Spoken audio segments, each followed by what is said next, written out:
Good morning, dear children. Let us start lesson number 3, A Polar Explorer. This chapter is all about Roald Amundsen, who was born on 16th July 1872 in Norway. He was the youngest of 4 sons and his father died when he was just 14 years. Amundsen began studying medicine in accordance with his mother's wish. But after her death in 1893, he quit medical school and embarked on a captain's education. In 1897, Amundsen commenced on his polar career.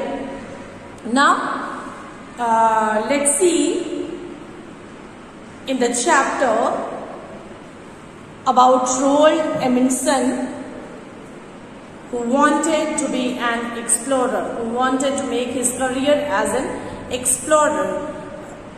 His mother wished that he should be a doctor, but after her death, he selected his career as an explorer. Let's start the chapter on page number 35. Roald Amundsen was born in Norway in 1872. As a child, he read about famous British explorers. He was born in Norway in 1872. And when he was a small child, he was reading the books about British explorers. He joined as many sports teams as he could and slept with his windows wide open despite the freezing cold Norwegian winters, so that he could be fit, strong and ready if he got the chance to be an explorer. When he was young, from that time itself, he was preparing himself ready for the expeditions. What he did? He joined many sports teams so that he could make himself fit and fine. And also, despite of freezing cold Norwegian winters, he kept his windows open. It was very cold. That region was very cold despite of Norwegian winter. Norwegian means related to Norway or its people, all that called Norwegian. Okay. So, the place was very cold, but still he kept his windows opened at night, so that he would be fit, strong and ready if he got the chance to be an explorer. He was preparing himself. Amundsen's family worked in the shipping industry, but his mother wanted him to avoid the dangers of a life at sea. So she encouraged him to be a doctor. Amundsen's family was working on the shipping industry which is concerned about traveling or carrying goods from one place to another. And his mother was knowing the dangers at a sea. That is why she was telling him not to be an explorer. Instead, that she was forcing him to be a doctor in his future. He obeyed his mother's wishes while continuing to read about explorers. To fulfill his mother's desire, he took admission in medical school. At the same time, he continued reading about explorers. When he was 21 years old, his mother died. Amundsen left university and began his life as an explorer. When he was just 21 years, his mother died, and after her death, he just left the university where he was studying medicine, and then he began his life to be an explorer. In early expeditions, Amundsen was part of the crew. He watched, listened and learned some useful skills. In early expeditions means journey. In his early journeys, he was just a member of the crew, and there he watched, learned, listened many things, many useful skills. Once a ship trapped in ice, he observed how the doctor's hunting skills provided the crew with fresh meat and kept them free from scurvy. Once their ship was stuck in the ice.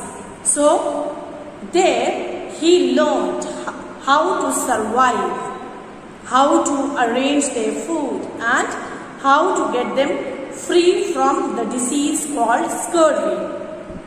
Scurvy is a disease caused by a lack of vitamin C. It can lead to illness, loss of teeth, and death from bleeding. It was very dangerous disease. So they learned, all the crew members and also Roald Amundsen learned how to keep them free from this disease. When he was 28 years old, Amundsen became the leader of expeditions with his own ship, Zoa. After that, earlier he was the part of the crew, but now he had his own ship named Zoa, and he was the leader of his expedition team. The ship is still on display at the Frame Museum in Oslo. Still we can see Amundsen's ship Zoa in Frame Museum in Oslo. Oslo is the capital of Norway. From 1903 to 1906, Amundsen took a crew of 6 men on Zoa on an expedition to find a route through the Northwest Passage. Now he had his own ship, his own crew members. From 1903 to 1906, with his crew members, they were a crew of 6 men. There were 6 men in his crew on his own ship Zoa on an expedition to find route through the Northwest Passage. They went to find out the route, the way. The Northwest Passage is the name of the sea route through the Arctic Ocean from the Atlantic to the Pacific. Northwest Passage is the sea route from Atlantic to the Pacific through the Arctic Ocean. That route is called Northwest Passage. Due to the very cold temperatures, the area is frozen over most of the time.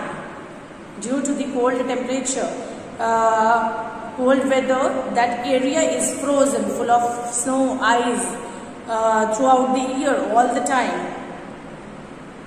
For a short while each year, the ice around the land in the north of Canada can break up enough to allow vessels through. Now for a short while each year, in each year for a short while, for a short time period, the ice around the land in the north of Canada, the ice around the land will allow the vessels through. Vessels means the ships or large boats. Only for a short while it will allow. Clear? Zoa was small enough to pass through these waters and over the shallow areas that would have wrecked bigger ships.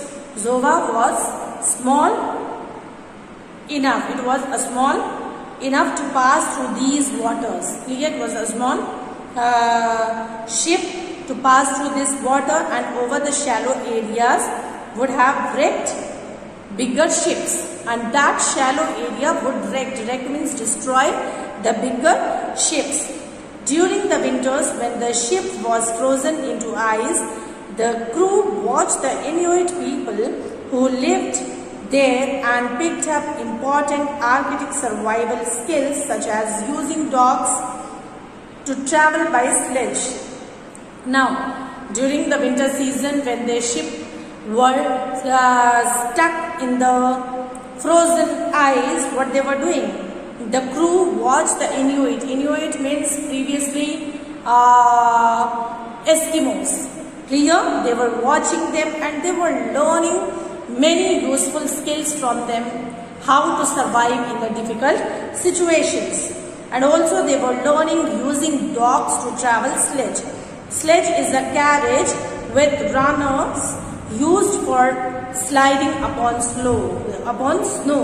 Sledge is a carriage, okay, which is used upon the snow with the help of dogs.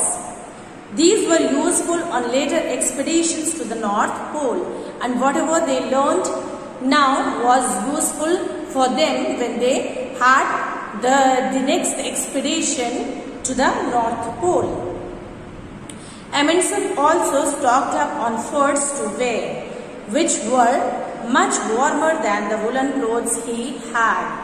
Now he stocked up means collected. He collected the furs of animals to keep him warm, which were warmer than his woolen clothes.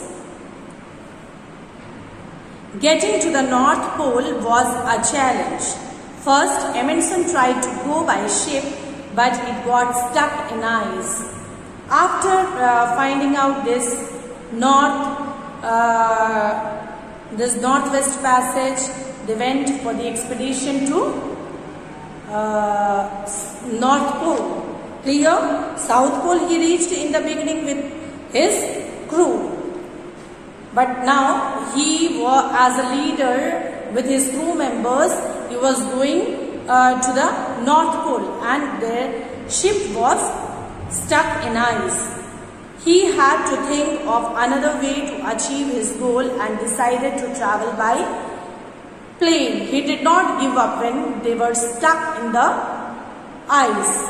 He found the other way. By plane, he decided to go there.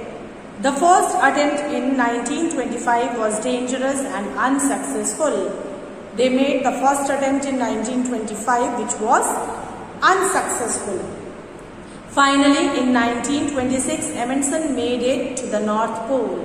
Finally, with his crew members, in 1926, he could reach there. 3 other people claimed separately to have got to the North Pole before Amundsen, but all of these have been disputed. 3 other people separately, they also claimed that before Amundsen they had reached to the North Pole, but these have been disputed, means this is there is disagreement in this. Amundsen's skills and perseverance made him the first person to be able to claim that he had been to both the poles.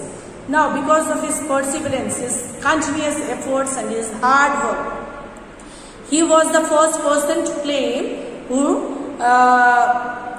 that he had been to both the poles. To the South Pole, he was the one who reached first to the South Pole as well as to the North Pole. He said that his successes came from proper preparations and having the appropriate equipments. He said that he could do this, he could achieve this because of his preparations. Well in advance, he made all the preparations. He was aware about all the requirements. He said victory awaits him who has everything in order. He said those who keep everything in order, those who plan for something, victory will be theirs. Amundsen wrote about his experiences in his autobiography, My Life as an Explorer. Now, in the next class, we'll see the small extract taken from his autobiography. I hope this much is clear to everyone. Thank you.